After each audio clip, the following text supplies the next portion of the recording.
Hi guys, welcome back to my channel Dimple vlogs. ఇవి వచ్చేసి నా పెళ్లి శారీస్ అండ్ మా హస్బెండ్ పెళ్లి బట్టలు చూపిస్తున్నాను, చూసేయండి.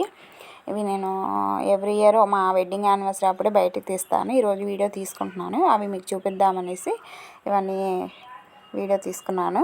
ఇది వచ్చి మా పెళ్లి చూపుల డ్రెస్ అండి, మా హస్బెండ్ది. ఇది వచ్చి నిశ్చితార్థం అప్పుడు, ఎంగేజ్మెంట్ అప్పుడు వేసుకున్నారు.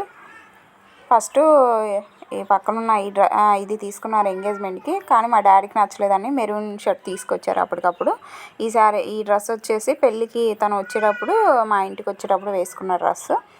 ఇది వచ్చి పెళ్ళి వైట్ అండ్ వైట్ వేయాలి కదా, అదండి షర్ట్ అండ్ ప్యాంటు. మా సైడ్ ఏంటంటే పంచె కట్టుకోవాలి, కానీ మా హస్బెండ్కి ఇష్టం ఉండదు అనేసి తను ప్యాంట్ షర్ట్ తీసుకున్నాడు. వైట్ అండ్ వైట్ తీసుకున్నారు. మా పెళ్లి రోజు అప్పుడే వేసుకుంటాము ఎవ్రీ ఇయర్ ఇద్దరం పెళ్లి బట్టలు, ఇంకా మిగతా టైంలో వేసుకోవడం కుదరదు. ఈ కింద బ్లాక్ వచ్చేసి షర్టు బ్లాక్ది, రిసెప్షన్ అప్పుడు బ్లీజర్ కింద వేసుకున్నారు. అది వచ్చేసి ఫోటో తీయటం కుదరలేదండి, అది పైన పెట్టేశాము. అది ఇంకా ఓపెన్ చేసి తీయలేక ఇంక నేను షర్ట్ ఒకటి తీసుకుంటున్నాను. ఇవి వచ్చేసేసి మా వ్రతం జరిగింది. మా పెళ్ళి జరిగిన నెక్స్ట్ డే రిసెప్షన్ రోజు వ్రతం చేసుకున్నాము ఇంట్లో, ఆ రోజు వేసుకున్నారు. ఇది పంచానం షర్టు పైన వేసుకుంటారు కదా టవల్, అది. నాకైతే ఈ డ్రెస్ చాలా ఇష్టం. ఆ రోజు వ్రతం బాగా జరిగింది. నాకు మా హస్బెండ్ బట్టల్లో ఆ డ్రెస్ అంటే ఇష్టం. ఇది వచ్చేసి నా నిశ్చితార్థానికి మా అత్త వాళ్ళు తీసుకున్న శారీ. అంటే నన్నే సెలెక్ట్ చేసుకోమన్నారు, మా ఇంటి దగ్గర ఉన్న షాపింగ్ మాల్కి వెళ్ళి సెలెక్ట్ చేసుకున్నాను. నాకు బాగా నచ్చింది. అప్పుడు ట్రెండింగ్లో ఉన్న శారీ అనమాట ఇది. అప్పుడు ట్రెండింగ్లో ఉన్న శారీ అండి ఇది. అప్పుడు తెగ హల్చల్ చేసింది అనమాట ఈ శారీ. నా ఎంగేజ్మెంట్ అప్పుడు ఈ శారీ తీసుకున్నాను. వీళ్ళు తీసుకొచ్చిన శారీ అనమాట. నన్ను సెలెక్ట్ చేసుకోమంటే నేను సెలెక్ట్ చేసుకున్నాను. ఇంకా ఆ రోజు నేను పట్టు శారీ కొట్టుకున్నాను. అమ్మ వాళ్ళు తీసుకొచ్చిన పట్టు శారీ, అది ఇక్కడ లేదండి, అమ్మ వాళ్ళ ఇంట్లో ఉంది. అందుకని ఆ వీడియో తీసుకోవట్లేదు. ఈ శారీ ఉందనేసి ఈ శారీ పెడుతున్నాను నేను. వీడియో నచ్చితే ప్లీజ్ సబ్స్క్రైబ్ చేసుకోండి, ప్లీజ్ కామెంట్ చేయండి. ఇది వచ్చేసి నిశ్చితార్థం చీర, నాకు చాలా నచ్చి నేను తీసుకున్నాను. కట్ వర్క్ శారీ అంటారు కదా, ఆ టైప్ అండి.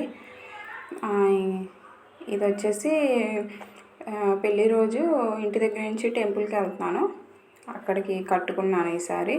అనుకోకుండా ఈ శారీ మీదనే నేను జీలకర్ర బెల్లం పెట్టాల్సి వచ్చింది. అంటే టైం సరిపోలేదు, ఇంటి దగ్గర నుంచి స్టార్ట్ అయ్యేసరికి టైం లేదు. ఇంకా ఈ శారీ మీదే కూర్చున్నాను జీలకర్ర బెల్లం పెట్టే వరకు, పూజ అయిపోయే వరకు కూడా ఇదే అనమాట.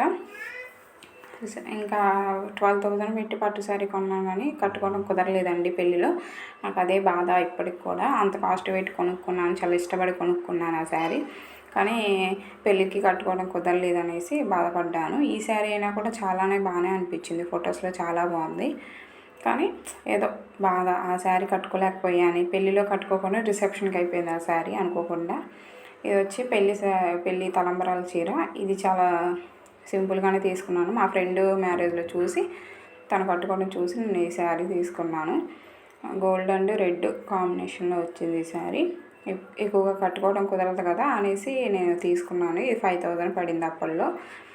చాలా సింపుల్గా ఉంటుంది. అప్పుడప్పుడు అంటే ఇయర్లీ వన్ టైం కట్టుకుంటాను.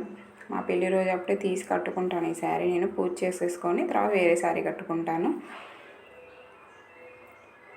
నేను చెప్పాను కదా 12,000 పెట్టి కొనుక్కున్నానండి, ఇదేనండి. చాలా ఇష్టపడి కొనుక్కున్నాను పెళ్ళికి అనేసి, కానీ పెళ్ళిలో కట్టుకోవడం కుదరలేదు, రిసెప్షన్కి కట్టుకున్నాను.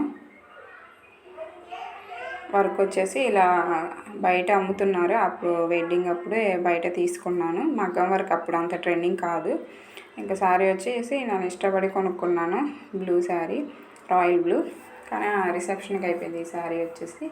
చాలా ఇష్టం నాకు ఈ శారీ మాత్రం. ఇప్పటికీ అలానే ఉందండి, కొంచెం కూడా కలర్ ఫేడ్ అవ్వలేదు, కొంచెం కూడా చేంజ్ అవ్వకుండా అలాగే ఉంది.